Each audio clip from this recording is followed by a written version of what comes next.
I am the greatest. That's all I needed for him to do that, and it became personal with me. Franchement, merci. Payet dans la surface et Dimitri Payet qui vient. Lâche pas la victoire de Pierre Gasly. Il l'a fait. Legs is a conqueror. No, I'm Alexander. He's no Alexander. I'm the best ever. There's never. And I'm not surprised, motherfuckers.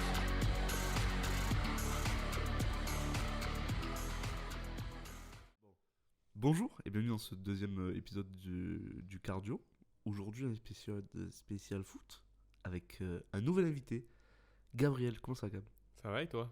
Ça va très bien. Très content d'être ici, ça fait très plaisir. Ça va enfin parler foot. Ouais, très hâte, la bonne période de mercato et tout, donc il y a de quoi dire. C'est ça, parce qu'en fait, l'émission de la semaine dernière, vous avez vu, c'était NBA et UFC, mais on aime aussi le vrai sport, le sport du peuple, le foot. Vous l'avez vu dans l'intro avec Dimitri Payet, qu'on va pas être objectif, on va parler de l'OM aujourd'hui. Non, le plus grand club français. Bah oui, le plus grand club du monde. Voilà. C'est qui argumente avec ça? Personne. On a aussi un troisième invité qui est pas là. Ouais, dédicace à toi, moi. Voilà, on voulait un ultra du virage nord, mais je crois qu'il est resté dormir au stade en fait. Hein. Ouais, c'est ça, carrément. Bon, dédicace à toi, moi. Mais aujourd'hui, sujet qui nous rend joyeux. On va parler de la bonne lancée de l'OM, la bonne série de l'OM depuis la fin de la Coupe du Monde. Et on va surtout parler de est-ce que l'OM peut faire une saison magnifique, peut faire une saison à deux titres. Un doublé presque. On va faire un petit rappel que la dernière Coupe de France de l'OM, c'est 89 ouais. C'est contre ça, Monaco. Ouais, exactement. Comment dire que toi et moi, on était non, loin d'être nés. Pas né, non, ouais, ça fait très longtemps. Là. Je suis né 10 ans après, quasiment. Ouais, voilà. Donc voilà, c'est... Et le dernier titre de champion de France, c'est 2011 ? Ouais, c'est ça, 2011. Donc, et dernier titre tout court, c'est 2012. Coupe de la Ligue Coupe de la Ligue. Pas Trophée des Champions ? Non, c'est Coupe de la Ligue. Ah ouais, je crois que c'est Coupe de la Ligue, ouais. Ouais, Coupe de la Ligue. Donc ça remonte. Toi, c'est quoi ton dernier souvenir de l'OM Est-ce que tu as déjà des souvenirs de l'OM champion ? Champion, oui. Moi, c'était champion. C'est vrai, c'était... du coup, j'étais dans mon petit village dans le Var. Et je me rappelle que le soir même, on était parti chez de la famille à Marseille. Exceptionnel, tu vois, parce que t'es gosse, etc. T'as cours le lendemain et tout. Et on te laisse... pour c'est la fête, tu vois. Tu te couches à 23h et tout. T'es en droit. Mais je me rappelle dans la cour de récré, ça faisait quand on parlait le lendemain, etc. Donc c'était... Ouais, c'était... Tu le vis pas de la même manière que maintenant. Je crois que maintenant je pleure, tu vois, de revoir un titre. Ouais. Mais c'est fou, quoi. Tu t'imagines là, est-ce que tu arrives à te visualiser l'OM champion, qu'est-ce que tu vas faire ? Ouais, je me suis déjà visualisé. En vrai. Non, vraiment, en mode... je pense que déjà que pour la Coupe du Monde, vu que je suis principalement l'OM, tu vois, et l'équipe de France, déjà pour la Coupe du Monde 2018, j'étais un peu comme un fou, tu vois, avec la fanzone, etc., le fait de communier avec tous les supporters. Mais alors là, je crois que c'est vraiment ton club que tu suis depuis tout le temps. D'un coup, tu le vois champion, tu le vois être au sommet de la France. Au sommet du foot ouais, français, au sommet du foot français, carrément, tu vois. Vraiment, je pleure. Alors, on se le dit. Là, on fait le doublé. Moi, personnellement, je suis dans le vieux port. Ouais, je suis dans l'eau. Hein. Ouais, je suis d'accord. Là, c'est clair. Moi, après, je suis un peu plus vieux, donc j'ai des très bons souvenirs. J'ai des souvenirs carrément de la Coupe Intertoto. Donc, j'ai des souvenirs de quand on gagnait un peu. Mais après, parce qu'on dit souvent, avant 2011, on gagnait, mais en vrai, tu regardes le début des années 2000, on gagne une Coupe Intertoto, c'est tout. Hein. On fait des finales à la limite, mais c'est ça. Tout, 2006, finale contre le PSG, je me rappelle. Je me rappelle très bien. Et d'ailleurs, en parlant de ça, on va enchaîner sur la Coupe de France, parce que normalement, à l'heure où sort l'épisode, donc ça sera mercredi 1er février, une semaine après, il y a le Classico au Vélodrome pour les 8e de finale de la Coupe de France, donc OM Paris. Et c'est peut-être la première année où on se dit l'OM a plus de chances de gagner que Paris, peut-être. Ah, mais ouais, totalement. Ouais, totalement, parce que on va oublier le pays de Cassel. Mais juste avant ça, Paris, c'était. J'étais sûr que après la Coupe du Monde, tu vois, après la Coupe du Monde, enfin, en voyant déjà la sortie catastrophique du Brésil, on va se le dire, j'étais sûr que déjà, bon, allez, hop, répercussions, Marquinhos, Neymar, etc., hop, c'était sûr, tu vois. Messi, pareil, parce que tu peux pas toucher, je suis un pro CR7, mais tu peux pas toucher le plus grand joueur de l'histoire, enfin, il est presque indouçable, il est plus haut que cette institution, en guillemets, qu'est Paris, tu vois. Si on n'est même pas une. Mais j'étais sûr que voilà, c'était la reprise après la Coupe du Monde, elle allait être très dure pour eux. Et c'est pour ça que le dernier match, c'était Rennes. Il me semble que c'était Rennes avant Cassel. Ouais, c'est ça, c'est la défaite contre Rennes. Ouais, voilà, donc déjà là, il y a eu Rennes, il y a eu Lens, il y a eu Angers aussi, oui, ils ont galéré. Ils ont galéré contre Strasbourg et Angers, justement. Ouais, voilà, c'est ça. C'est vraiment les deux. Ils ont quand même gagné, mais ils ont galéré, quoi. C'est ça. Et après, ouais, il y a Rennes où ils perdent le match et même ça relance le championnat pour nous. Ah oui. Ça relance l'espoir du titre, mais surtout que quand tu vois l'état actuel de l'OM et du PSG, là en plus, savoir que dans la même semaine, la semaine d'après, ils préparent le Bayern aussi. Oui, voilà, c'est ça exactement. Tu vois, donc il y a nous, il y a aussi Monaco, je crois, qui sont quatrième en plus, qui sont pas dégueux là, franchement. D'ailleurs, à l'heure où on tourne ce podcast, on ne sait pas encore si l'OM a battu Monaco. C'est ça, c'est ça. On espère, sinon ça change totalement la direction du podcast. Oui, parce que ça. Et tu fais bien de rebondir là-dessus parce que c'est vrai que Tudor, en plus, hier en conférence de presse, il avait gueulé sur les journalistes parce qu'on lui posait des questions sur Coupe de France, PSG, etc. Alors que c'est vrai qu'on a Monaco déjà samedi. Enfin, c'est pas Annecy, c'est pas. Désolé pour les Angevins, mais c'est pas Angers ou quoi, tu vois. Ou Lorient la semaine dernière. Ouais, voilà, c'est ça. Et en plus, je crois que ça fait vraiment très longtemps que j'avais pas vu l'OM à 5 points du premier à cette période de l'année. Tu vois. Et il y a aussi un truc, parce que on va juste revenir à la Coupe de France. Si on bat Paris, en vrai, c'est ouvert, quoi. Ah, mais carrément. C'est vraiment, peut-être l'année pour le faire. Ah oui, je pense que pour beaucoup de supporters, à chaque fois dans notre tête, ce qu'on se dit, c'est ok, il y a Coupe de France, putain, mais il y a Paris, tu vois. C'est le seul petit grain de sable, en fait, à chaque fois, je trouve, pour nous, en fait, alors que les autres sont facilement abordables. Bon, il y a eu la débat contre Nice, etc. Et ça, c'est. Ouais, bon, en fait, ça fait plusieurs années quand même qu'on se fait. Ouais, mais bon, il y avait toujours l'ombre de Paris. À un moment, on va tomber contre Paris. C'est ça, exactement. Alors que là, je me dis. Même, c'est un genre de verrou mental, tu vois, qui pourrait se débloquer si on sort Paris, en fait. Sachant qu'il reste encore un classico en championnat à jouer au Vélodrome.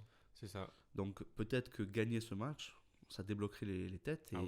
Parce que tu gagnes Paris, t'es à 2,2. Ah oui, carrément. Non, mais là, c'est un et là, après, ça se joue à des détails, quoi. Ça peut se jouer sur la dernière journée, ça peut se jouer avant.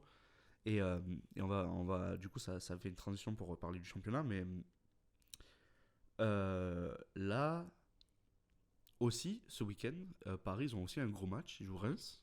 Reims qui n'ont pas perdu depuis combien de matchs je crois que c'était. Je pas trop Reims. Je crois que Reims, ils n'ont pas perdu depuis la reprise de la Coupe du Monde. Okay. Donc ils sont sur une bonne série aussi. Donc peut-être même dès ce week-end, on peut revenir à 2 points. On espère. On espère, hein. Il faut, hein, mais en plus, Reims, c'est vrai que c'est contre les gros. Enfin, c'est pas une équipe à.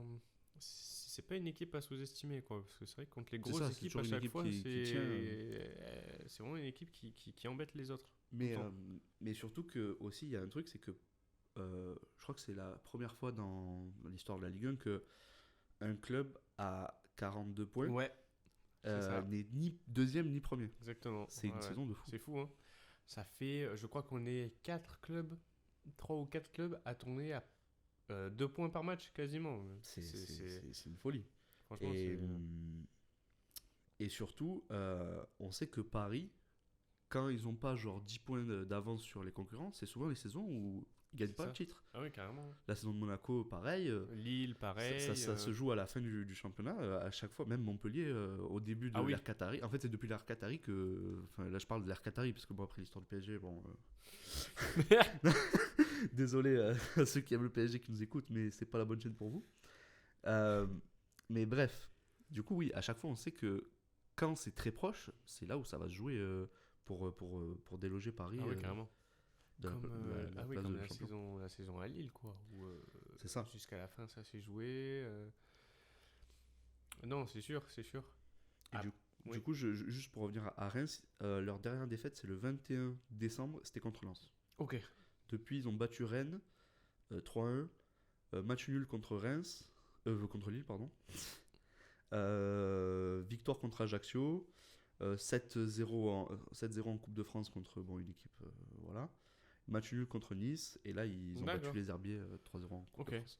Ah oui, non, ouais, c'est clairement une équipe qui peut faire déjouer le PSG, tu vois. C'est ça. Et comme du coup, Strasbourg ou autre, qui c'est des équipes auxquelles tu t'attends pas et qui font un bloc bas, etc. Et vraiment qui embêtent le PSG, quoi. Parce que... Et comment tu t'expliquerais la bonne saison de l'OM? Tu as un élément pour ça? J'essaye de trouver un tournant. J'ai pas de souvenir en tête. Qui aurait, je sais pas si toi t'en as un tournant dans la saison. Bah après j'en ai un très récent, c'est que je trouve que la Coupe du Monde ça a fait du bien Ah oui, ça a fait du bien à Verretou. Depuis la Coupe du Monde il est incroyable. Ah oui, bien sûr. Et c'est vrai qu'avant c'était vraiment peut-être un gain de confiance ou autre, de jouer avec des internationaux. Peut-être juste le fait de s'entraîner hein, même parce que lui il est pas parti en vacances, il s'entraînait. Parce qu'avant la Coupe du Monde, c'était vraiment Verretou nul, et là, c'est Verretou bien, quoi. Verretou, de la Fio, de la Roma. C'est ça. Mais je dirais... déjà, franchement, mon chapeau à Tudor, parce que, franchement, de reprendre une équipe après le départ de Sampaoli, le fait que tu aies, par exemple, Guendouzi qui soit un peu démotivé, on en avait eu des échos là-dessus, que... Gerson on l'a perdu, mais ça voilà. Ouais, non mais mentalement il était pareil. Ouais. Franchement, de reprendre l'éclosion d'Harit aussi, qui avait déjà fin de saison dernière, mais là vraiment il a pris de l'importance avant sa blessure, il est incroyable. Ah oui, je pense qu'il y a, ça a été un peu comme un diesel, ça a été pas facile de mobiliser les troupes au début. En plus, pendant la période en Ligue des Champions, il me semble qu'on avait un petit trou, quoi. On n'était pas... Bah, c'est là où ça a commencé, début de saison incroyable. C'est et ça. Après, c'est vrai qu'avec la Ligue des Champions, parce que c'est cruel aussi. Le premier match à Tottenham, tu fais un match incroyable. Ah oui, carrément. Bah, il se prend le rouge et après, le match t'échappe. Après, tu as la débâcle contre Francfort où là, vraiment, c'est une catastrophe. Tu as les deux excellents matchs contre le Sporting, même si c'est aidé par le gardien, tout ça. Ça va pas le refaire le match. Tu as le retour contre Francfort qui est catastrophique. Ah oui, et après, tu as le retour à la maison contre Tottenham où le match, tu l'as. C'est ça. Et tu t'effondres à la fin. À la fin. Et je pense que c'est un tournant positif, en fait, cette Ligue des Champions. Et pour répondre à ta question, je pense que c'est cette campagne de Ligue des Champions qui a fait grandir le groupe et les joueurs. Déjà moi, on avait parlé en plus en off pendant cette période-là. Ravi que grâce au match, même si le gardien nous a aidé, grâce au match contre le Sporting, cette malédiction de ne plus marquer de but dans le jeu. Diawara le dernier. Ouais, c'est ça. Je me rends compte. Et je pense que c'est vraiment cette campagne Ligue des Champions où ok, on sort et en plus on avait quand même un groupe assez abordable, mais de se dire qu'on a laissé nos démons de côté et que le groupe s'en est sorti plus grandi, le fait d'avoir joué des matchs à plus grands enjeux avec des équipes vraiment compétitives. Et même cette sortie contre Tottenham, tu vois, on sort, je trouve, entre guillemets, la tête haute du match. Ok, on finit 4ème, etc. Tu sors à la tête haute, tu te dis que déjà, si tu prends pas le but à la fin, bon, t'es en Europa League. Oui. Mais surtout que tu gagnes ce match, t'es en Ligue t'es en 8ème, quoi. C'est ça. Donc c'est vraiment sur un match, t'es passé de 3 émotions différentes. Mais T'as changé 3 fois de compétition, quoi. Je suis d'accord. Ouais, non, ça, je suis complètement d'accord. Mais ce que je veux dire là où je trouve c'est un tournant, c'est que je pense que les joueurs, au lieu d'être abattus, tu vois, Ouais. ils se sont dit, ben, putain, enfin, Tudor surtout a dû leur insuffler le fait d'avoir la hargne et, C'est ça. Et un esprit revanchard après. celui où on le voit le plus, ça, c'est vraiment Kolasinac. Kolasinac qui rate le but peut-être de la victoire contre Tottenham. Ah oui, carrément. Et qui est incroyable. C'est Kola Zidane maintenant. C'est vraiment le Kola Zidane. Il est incroyable. Et ce qui est beau aussi dans cette équipe, c'est que là, on voit au niveau des buteurs, quasiment tous les joueurs de l'équipe ont marqué. Ah oui, carrément. Il n'y a pas l'attaquant. C'est ça, il y a Alexis Sanchez à 6 buts. Oui. Mais sinon, ouais, quasiment déjà tous les milieux ont marqué. Même Rongier, qui pourtant ne marque pas. C'est son but de la saison annuelle. C'est ça. T'as tous les milieux ont marqué. Les défenseurs ont tous marqué. Ouais, je vois. Mbemba, il est à 4 ou 5 buts, je crois. Mbemba, est-ce que c'est pas la révélation de cette année C'est le meilleur joueur de l'équipe. C'est le meilleur. Je suis trop content. Vraiment, trop content dans le fait d'avoir retrouvé le remplaçant de Saliba, tu vois. C'est ça. Vraiment refait. Dans un monde parfait. Ouais, Saliba Mbemba, c'est pas magnifique? Dans un monde parfait, ouais. Saliba Mbemba et Bailey au top de sa forme, non blessé. Ouais. et là, ouais. Bah après, Kevin Bailly. Kevin, non, pas du tout. Eric Bailly qui se fait assassiner par la Ligue. Hein. Ah, les 7 matchs de suspension. 7 matchs, c'est violent. Hein, parce que là, il revient contre qui Il revient à la fin de la saison, quoi. Il revient pour le quart de finale si on passe. C'est ça. C'est horrible. C'est horrible pour lui. Même si, bon, le geste n'est pas beau, mais bon... Ah oui, carrément, mais après...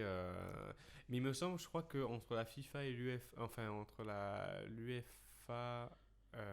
entre la LLFP et la FFF, les sanctions ne sont pas les mêmes. Ok. Donc, et je crois que la FFF est un peu plus... comment dire, sévère. Ok. Et du coup, pour en revenir à ça... pour en revenir carrément... à la saison, je suis perdu. Non, pour en revenir à la saison, en gros, j'ai une question. Ouais. On voit avec l'arrivée de Malinowski qu'il a fait une entrée directe dans le collectif.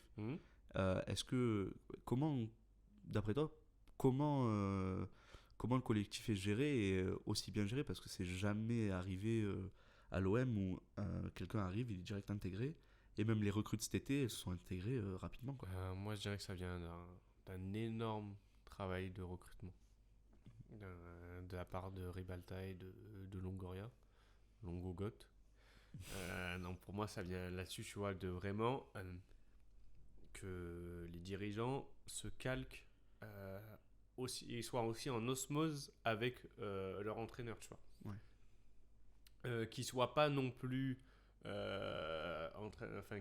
comme on l'a vu avec Sampaoli, tu vois, qui sont pas en train de céder à tous les caprices des coachs, non loin de là, mais de s'adapter à leur coach parfaitement, je trouve, tu vois, en fonction ils utilisent beaucoup les data, je crois, les dirigeants de l'OM, de vraiment bien s'adapter au coach. Et je pense que c'est là-dessus où tu vois comment les recrues se font aussi bien dans le collectif. C'est que c'est les demandes du coach qui sont, je trouve, parfaitement réalisées par la cellule de recrutement. Par exemple, Malinowski, c'est vraiment... Déjà, c'est fou de l'avoir recruté, dans le sens où je pensais qu'il était inatteignable au bout de ces dernières saisons. C'est ça, parce qu'en fait, pour ceux qui ne suivent pas trop la Serie A, c'est quand même un grand espoir à son poste. Ouais, à l'Atalanta, ouais. Et surtout, en tant que numéro 10, c'est un des meilleurs à son poste, quoi. Ouais. Et il nous le prouve, hein, franchement, il nous le prouve. Franchement, s'il met son but... il met son but contre Lorient. C'est un très bon tireur de coup. Direct, ça serait une star en France, je pense. Ah oui. Mais moi, je trouve que il y a une approche très moderne du recrutement. Ouais. C'est où on essaye. Franchement, les stars, on s'en fout. On vise l'avenir. Enfin, Longoria, quand il recrute, c'est pour recruter, c'est pour que dans 3 ans, ce soit parfait, ce soit l'équipe parfaite, quoi. Ouais, carrément. Ouais, Et, bien sûr. et c'est ça qui est beau.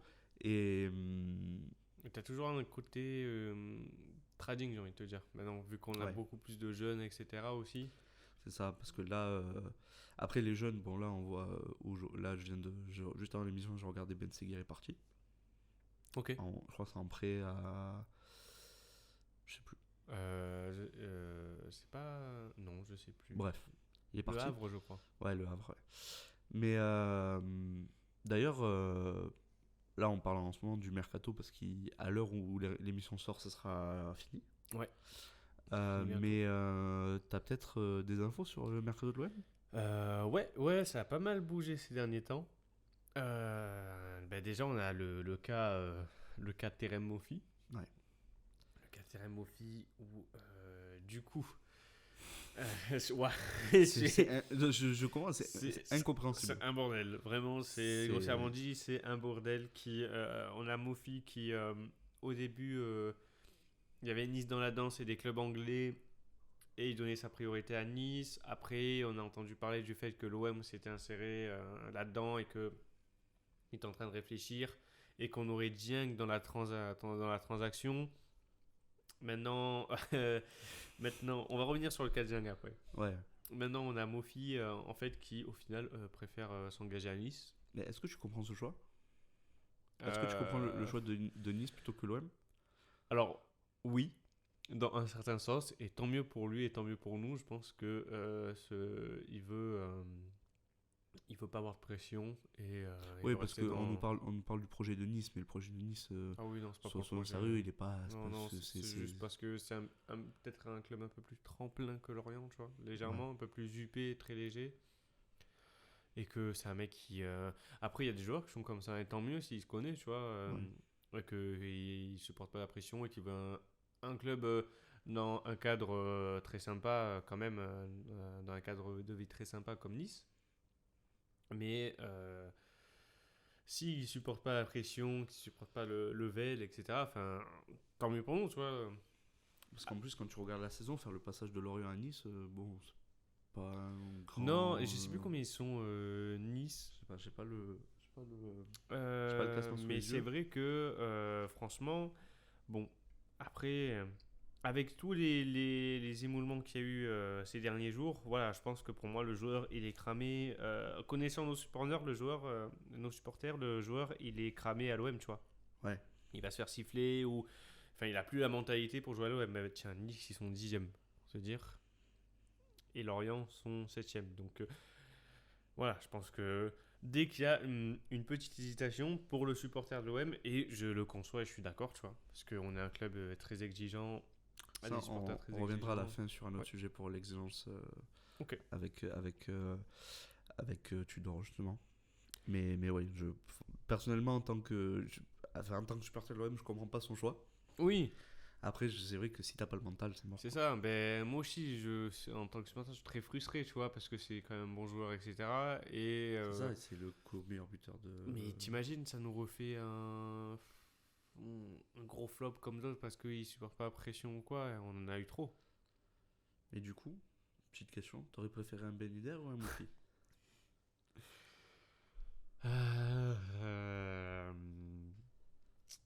Ben Yedder, parce que Ben Yedder, c'est dans la durée, je trouve. En tout cas, c'est Très un mec qui était beaucoup plus régulier les dernières saisons. Allez, Moffi, 23 ans. Oui, Moffi, 23 ans, mais on avait combien je dis pas, hein, attention, à l'instant T. À l'instant T, voilà, Moffi serait une bonne pioche si on arrivait à le faire grandir, tu vois. Enfin, s'il n'y avait pas eu tout ce remue-ménage avec Nice. Mais Ben Yedder, c'était un joueur qui était déjà pisté par l'OM, qui a quand même fait des saisons à 18, 21 buts, assez régulièrement, je crois, ces dernières saisons en Ligue 1. Voilà, il a une forme un peu moins bien. Non, quoi qu'il est revenu, je crois. Là, il est à 12 buts, donc il est exactement au même niveau que Moffi. Ah ben voilà, écoute. Et après, moi, je te rejoins. Moi, j'aurais pris Ben Yedder tous les jours aussi. Mais parce que je trouve qu'en plus, il aurait vraiment l'OM, ça pourrait être le club qui le fait devenir vraiment une star du foot. Après, il a 31 ans, non? Ouais, mais tu vois, tu tu le ressens pas sur le terrain qu'il a 31 ans, tu vois. C'est ça.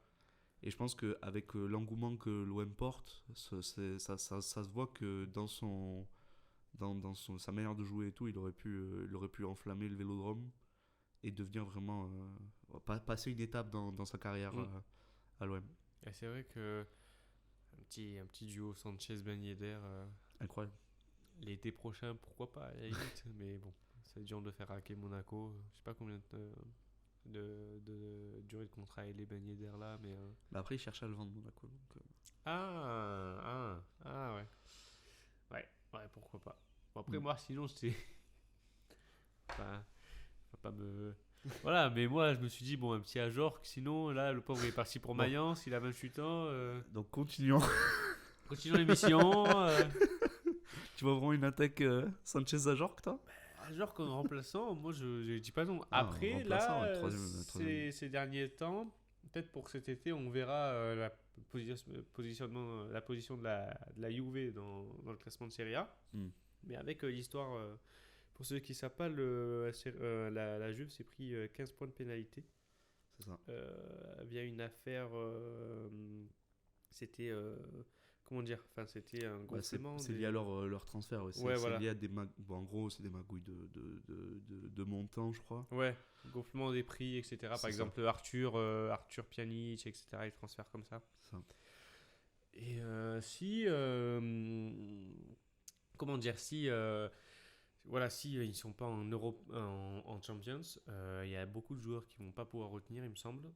Déjà qui sont quand même, il y a aussi, il me semble que la Juve, ils ont d'autres enquêtes en cours qui sont en train d'arriver à leur terme. Donc je ne sais pas dans quel état elle va finir. Force à elle, vive l'Inter. Bref. Non. Il y a un seul Milan et t'as pas cité le bon. Alors du coup, la Juve, parmi eux, on a Milic. Qui à tout moment pourrait revenir. Après, il a fait une bonne. T'es sérieux? Il a fait une bonne saison, mais une attaque Sanchez-Milik, à voir ce que ça donne avec Tudor, tu vois. Ouais, pour moi, c'est Sampaoli qui a vraiment miné Milik. Mais Milik, il est pas arrivé avec Villas-Boas? Ouais. Et même avec Villas-Boas, c'était il est resté 2 matchs. Villas-Boas. Je sais pas, en fait, après, j'aime pas Milik, donc je peux pas. J'aime pas son style de jeu, j'aime pas ce. Derrière, etc. en rotation. Tu vois, tu mets le choix entre Giroud et Milic. Ah, mais là, oui, d'accord, il a pas photo. Bon, après, c'est bon, Giroud, il a 34 ans. Ouais, 35 voilà. ans. Et tu vois, pourtant, c'est le même style d'attaquant. Oui. Mais bon, les deux, j'ai pas envie de les voir à l'OM, mais bon, c'est un autre débat. Mais, ouais. À l'OM, là, il nous manque. En vrai, je pense qu'en contrepartie de Sanchez, il nous faudrait un attaquant rapide. Mofi. Ben voilà, un Mofi, ça aurait été parfait. Moi, ce qui me fait peur aussi, c'est quand on parle de ces. Pardon, je divague un peu. Vas-y. Légère parenthèse, c'est quand on voit les transactions. Parce qu'on parlait des attaquants rapides, etc. Tu vas rire. Ouais. Quand on voit les transactions, etc. de la Juve. Ouais. Et tous ces magouilles, etc. Moi, je pense au cas Luis Suarez, qui a été acheté 10 millions, mais je pense que ces 10 millions, et ils sont pas nets. je pense que Longoria devait de l'argent des Colombiens. Ouais, ils sont pas nets. Il y a une transaction quelque part avec un club ou quoi, mais ils sont. Ah, ce joueur. Mais sinon, si tu devais récupérer quelqu'un, toi, de la Juve, ça serait qui? À part Milik. Chiesa, ouais. Ah bah oui, Chiesa. Mais moi, je pense à tous les espoirs de la Bon, parce que je me suis pas présenté, mais toi, tu es Moi, je suis un très fervent supporter de la Squadra Azzurra. Et j'avoue que Chiesa à l'OM, ça me plairait, mais moi, j'aimerais bien Locatelli. Ah, Locatelli, ouais. Parce que je trouve qu'il a pas récupéré son niveau qu'il avait après l'Euro. Et je pense que vraiment, à l'OM, il pourrait apporter beaucoup. Parce qu'il est encore jeune, 24 ans. Donc c'est... Et Van Apart, j'allais te dire Pogba pour rigoler. Bon, bref. Ok, allez, du coup. Au revoir. Et sinon, et justement, vu que tu parlais de Serie A et tu me parlais de Locatelli, etc., je me disais, et Zaniolo de la Roma, Ah, pourquoi pas. Parce qu'on a je trouve que Longoria, en tout cas, Et du coup, par extension, la Tudor, ce qu'il fait. Quoique je l'ai pas trop vu avec Tudor cette année, mais je trouve que quand même, on arrive à. On a vu avec Under, Lopez, etc. Tu vois, des joueurs qui sont en période de moins bien. Ouais. Arriver à les. Comment dire, comme une machine à laver, quoi. Ouais, c'est ça, on les prend, on les forme au jeu, ça, ils rebrillent, en Ligue 1 et après une saison, ils sont. Donc Zaniolo, moi je me dis. Non, c'est vrai que ça pourrait être. Après, moi, tu parles de la Roma, il y a un joueur que j'aurais voulu recruter déjà l'année dernière, quand il est parti de la Juve, c'était Dybala, mais bon, après. Ça aurait été tellement bien. Ça aurait été magnifique. Je pense qu'il y avait moyen. Ouais. Quand on voit le salaire à Roma et tout. Mais pour conclure sur ces recrues étrangères, etc., moi je pense que dans les prochaines années, en tout cas, on va avoir de plus. On va enlever toutes les théories saoudiennes, etc., insider. Mais Il suffirait juste de gagner les 2 titres là, cette année pour déjà avoir des belles recrues. Ouais, je pense qu'on va avoir des noms un peu plus. On s'en fout des stars ou quoi, je suis d'accord, mais des noms un peu plus ronflants. Ouais, voilà. Déjà Sanchez, c'était un gros pas en avant. Ah oui, franchement, oui. Parce que même s'il y avait des trucs en mode il est rincé et tout, c'est quand même un très grand pas en avant. Oui. C'est vraiment la première grosse star qu'on a depuis l'ère McCourt, tu vois. Ouais, oui, je suis d'accord. Sinon, il fallait. Tu veux revenir sur le cas Dieng? Ouais. Tu as vu les derniers rebondissements et tout? Ouais. La visite médicale, tout ça? C'est bon, mais ce joueur, je sais pas, moi, il y a un problème avec ses mercato. L'année dernière, Nice, Ouais.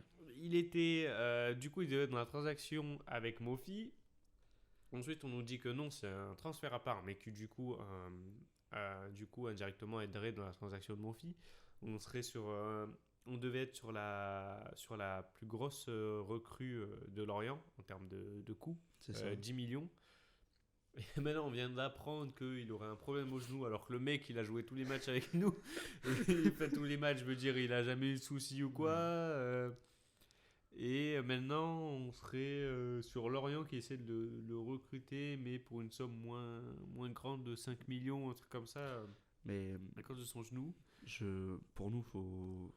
Pour lui, pour sa carrière, je pense qu'il faut pas qu'il revienne à l'OM. Il est perdu là. Là, pour lui et même pour nous, je pense qu'il a pas sa place.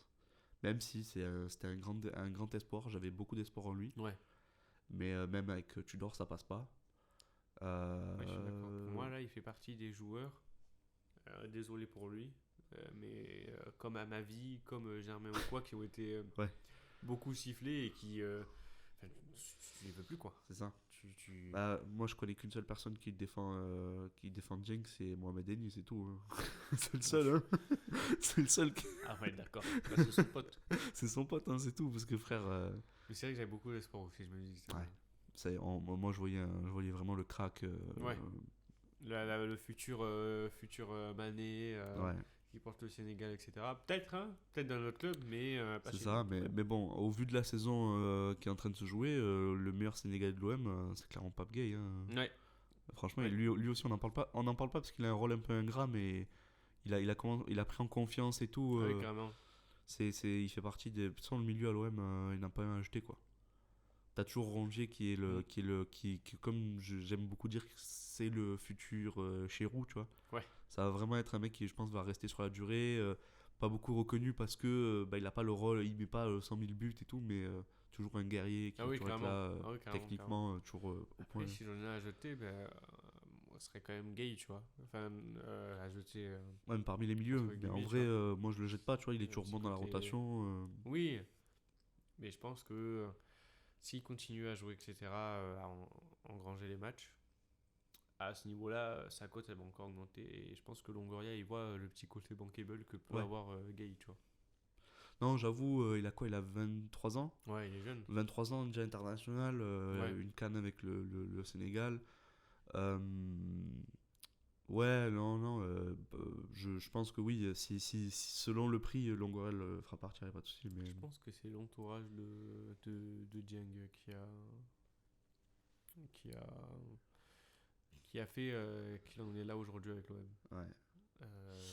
Je sais pas, c'est peut-être le trophée UNFP, le meilleur but, ça là. Ça y est, c'est le ballon d'or. Ouais, sérieux, j'avoue. Non, mais Ouais, c'est dommage. C'est dommage. Mais bon. Après, c'était l'université, enfin l'école de l'université, je sais plus, la formation, école de foot de Jean Bart, là au Sénégal. ouais. Grâce à lui, on a eu ce partenariat-là. Bon, c'est encore un coup de monsieur Jacques-Henri Hérault, bravo à lui, qui nous a fait ce partenariat, il me semble, parce que derrière, on a eu Dieng, après on devait avoir un autre défenseur, je sais pas si tu avais vu, mais qu'il a été donné autre part, alors que normalement c'est l'OM qui avait la priorité. Du coup, il y a eu des conflits, des tensions. Voilà. J'aimerais bien, si un jour on fait une émission spéciale JHE et on le défonce, Ouais. l'émission. Mais il faudra la faire après l'apéro et tout. Ah ouais, carrément. Elle va être violente celle-là. Ah ouais. Et il y avait une autre recrue au Mercato qui finalement ne viendra pas à l'OM. Je t'avoue que lui, franchement, je regarde pas les matchs de Vérone, donc bon, Non plus.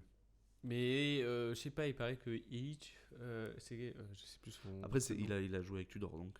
Oui, voilà, c'est ça, tu vois. C'est Tudor qui a dû le choisir, mais bon, Après, quand je vois 15 millions dessus, je me dis ça bon. fait beaucoup pour quelqu'un qui mais a pas l'air. Est-ce que c'était vraiment un gros coup que Longoria voulait et que c'est vraiment un prospect sur le long terme, tu vois? Mais non, je me dis que bon, c'était pour la saison prochaine. Je pense qu'ils ont quand même. C'est sûr même qu'ils ont des plans B dans ce genre de rôle, etc. Après, le truc, c'est qu'en plus, on connaît Longoria. Là, on enregistre le vendredi. On est le combien? On est le 27. Donc, on enregistre le 27 et il reste encore 4 jours de mercato. Tout peut se passer, quoi. Ah oui, carrément. Franchement, ouais. Après, de toute façon, les mercatos d'hiver, c'est jamais. Oui, voilà. À part le premier de l'ère McCourt où tu recrutes tout le monde, là, tu fais venir Payet et tout. Franchement, c'est jamais des grands mercatos. Mais voilà. Sinon, en termes d'infos, c'était tout pour le mercato. On avait aussi, il y avait eu des discussions entre l'Atlético Madrid et l'OM pour Jonathan Klaus. Ah ouais, c'est vrai. Mais je pense que c'est pas le bon moment. Faut pas les lâcher. Ouais, surtout pas. Et non, de ce que j'ai vu, enfin de ce qu'il y avait sur les informations, c'est que c'était un deal qui allait pas du tout se faire, très difficile à faire parce que déjà le club, et heureusement d'ailleurs, est satisfait et le joueur se sent très bien à l'OM aussi. Donc, moi je pense qu'il va être compliqué au prochain mercato, ça va être de trouver, parce qu'il va vite falloir se repositionner pour un latéral gauche. Parce que même si Kolasinac joue bien, il peut pas faire tous les matchs. Ouais, il va y avoir des sales travaux, c'est parce vrai. Que Tavares est mort. Il y a aucune option d'achat et tout. Et même, je sais pas si l'OM ira l'acheter, tu vois. Parce qu'il fait des très bons matchs, mais pas assez pour lâcher ce que Arsenal demande, je pense. Ouais, à voir combien Arsenal met. Ouais, c'est vrai, je suis d'accord. Il y a ça. Il y aura le cas Guendouzi aussi. Parce que je pense que le pauvre, ça me fait mal au cœur, mais je pense qu'il va partir. Et Illich, je pense, devait être le remplaçant. Ok. Mais du coup, ça va pas se faire. Après ça, j'espère et je pense qu'il n'y aura pas encore un remodelage.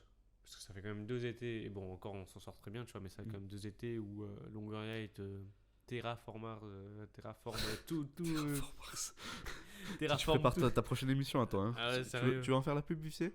Ça sera pas sorti au moment de l'épisode. Hein. Retrouvez tous les lundis l'Arcade, une émission de pop culture où on parle jeux vidéo, manga, animé, comics. Voilà, le premier épisode, ça sera le 6 février. Ce sera les open world dans les jeux vidéo parce que du coup, c'est pour faire écho à la sortie prochaine du 10 février de Hogwarts Legacy. Voilà. Super. Mais du coup, pour revenir à notre cher club en bleu et blanc. Après, je pense pas qu'il va tout reformer parce que les derniers en reforme parce que Sampaoli part. Oui, voilà, c'est ça. Là et moi j'ai vraiment hâte de la saison prochaine aussi. Enfin, j'ai déjà hâte de finir cette saison, voir ce qu'on va faire. Ouais. Mais j'ai hâte de la saison prochaine de voir un Tudor arriver en pleine confiance avec un objectif qu'il connaît. Avec des automatismes et tout, et voir une saison qui commence direct bien, j'espère. Ouais, parce que c'est toujours la seconde saison, la saison de la confirmation un peu, et qu'on ait un entraîneur qui arrive à s'installer un peu plus qu'un an, tu vois. D'ailleurs, en parlant de ça, le sujet de la ferveur, tout ça, du mental tout à l'heure. Mm. J'ai une dernière question. C'est, selon toi, qu'est-ce qui manque à Tudor pour être... parce qu'il nous apporte beaucoup en termes de jeu, Mm. il nous apporte beaucoup en termes de résultats. Il fait pas de frasques dans les médias, il te fait pas des déclarations qui te donnent envie de le tuer. Pourquoi il n'est pas plus reconnu au niveau des supporters? Pourquoi personne l'acclame? Pourquoi pas une fresque à la Villas-Boas à Marseille? C'est une bonne question.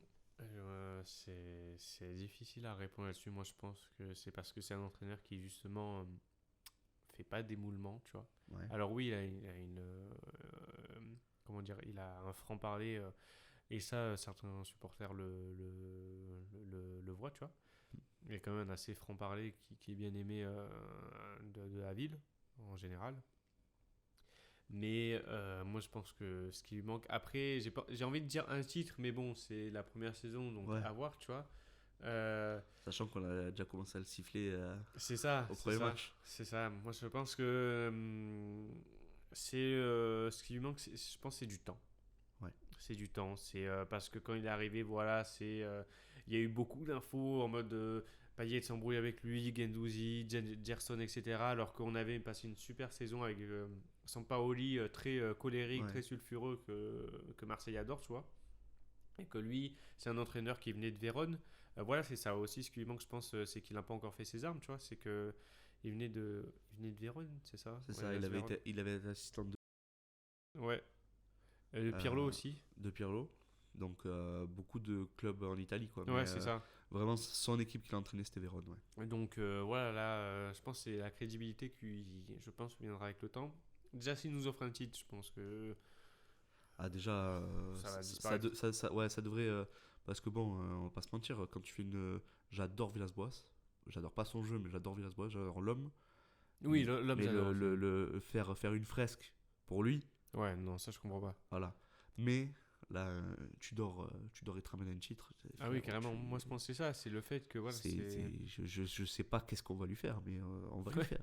On va Sérieux. lui faire un boulot, mais... on va l'emmener en Croatie. Ah ouais, mais c'est fou. Et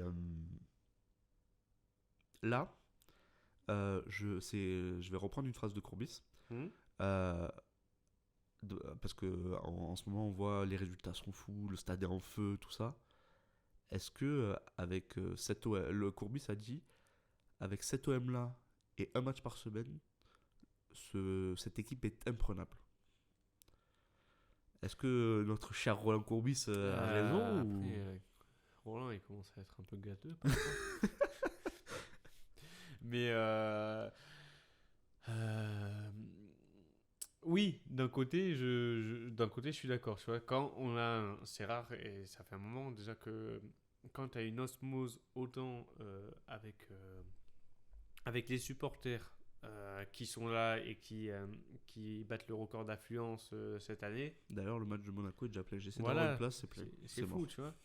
Et à cette équipe-là qui vraiment un genre de rouleau compresseur, que tu rajoutes le fait qu'il y ait un seul match par semaine, oui, là on est dans une spirale vraiment très positive et je vois pas ce qui pourrait arrêter ça, à part voilà, les starlets de l'Île-de-France qui sur un match, voilà, tu vois, mais franchement je vois pas, à part peut-être je sais pas, les médias, les détraqueurs, Ouais.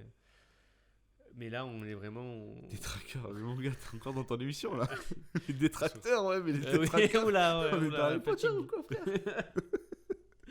Mais non, vraiment, je vois pas non plus. On est comme Lens pour moi, tu vois. Enfin, Ouais. vraiment, il y a tout qui. Mais c'est vrai que C'est suspect presque. c'est vrai que C'est les parfait. équipes en plus sont similaires de fou, quoi. C'est vraiment Ouais. une équipe où portée par le public, Qui travaille bien. avec un beau jeu et tout, et c'est vrai qu'on est les deux mêmes équipes quasiment. Derrière Paris. Ah oui, ou- carrément. Ouais, Ah oui, oui, totalement. On a eu un peu plus de temps qu'eux à démarrer. c'est ça. Mais Mais de toute façon, après, Lens sont toujours invaincus, je crois, c'est non? Ah ouais. Non, ils Non. ont été battus. Ils ont une défaite contre qui? Je crois, mais une Mais seule du coup, ou deux. en Ligue 1, c'est ceux qui ont le moins de défaites. Ouais, ils ont une Oui. seule défaite contre Lille. Mais c'est les seuls. C'est les seuls qui sont à une défaite. C'est con ça, contre Lille. C'est ça, le derby Ouais. du Nord. Mais je crois qu'on a tout dit. Je sais pas si t'as un truc à rajouter, peut-être. Ah non, c'était nickel. T'as kiffé cette émission? Ouais. Ça fait du bien de parler de l'OM. Ah ouais, de ouf. Surtout de parler en bien de l'OM. De parler en bien surtout, ouais. Ça fait un moment. Ouais. Sinon, on aurait entendu des coups de poing sur la stade. Non, il est nul. Mais en tout cas, merci à toi Gab d'être venu. Merci à toi. De toute façon, tu reviendras dans une autre émission. Ton émission grand qui arrive plaisir. bientôt, l'Arcade. Ouais. Le 6 février. C'est ça le 6? Ouais. C'est ça. Et moi, je vous remercie d'avoir suivi ce deuxième épisode de Cardio. Et on vous dit à la prochaine. Et n'hésitez pas à vous abonner à la chaîne du Clap, à faire tout ce que vous faites d'habitude et à nous suivre. Merci beaucoup.